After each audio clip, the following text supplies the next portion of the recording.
بسم اللہ الرحمن الرحیم۔ دعا زارا کی والدہ کا دل دہلا دینے والا انٹرویو آج کل سوشل میڈیا پر وائرل ہے۔ دعا زارا کی والدہ کے لیٹسٹ انٹرویو میں دعا زارا کے بارے میں کافی نئی معلومات ملی ہے جو آپ کے ساتھ اس ویڈیو میں شیئر کریں گے، لیکن اس سے پہلے ہماری اس ویڈیو کو لائک اور شیئر کر دیں، چینل کو سبسکرائب کر دیں اور بیل کے آئیکن کو پریس کر دیں۔ دعا زارا کی والدہ نے سندھ ہائی کورٹ میں درخواست دائر کر رکھی ہے کہ دعا زارا کو لاہور سے کراچی دارالامان میں منتقل کیا جائے۔ ہم دعا زارا کو لاہور میں نہیں رہنے دیں گے۔ دعا زارا نے بھی اپنے لیٹسٹ انٹرویو میں کہا ہے کہ اپنے والدین کے پاس گھر واپس جانا چاہتی ہوں، مجھے کراچی جانے کی اجازت دی جائے۔ ہائی کورٹ نے بھی نوٹس ایشو کیا ہے کہ دعا زارا اپنے والدین کے پاس جا سکتی ہے۔ اس پر دعا زارا کی والدہ کا کہنا ہے کہ ہم بہت جلد ہی دعا زارا کو گھر واپس لے آئیں گے۔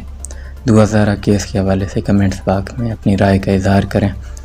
آپ سے گزارش ہے کہ ہمارے چینل کو سبسکرائب کر دیں اور بیل کے آئیکن کو پریس کر دیں۔ مزید اپڈیٹس کے لیے دیکھتے رہیے ہمارا یوٹیوب چینل۔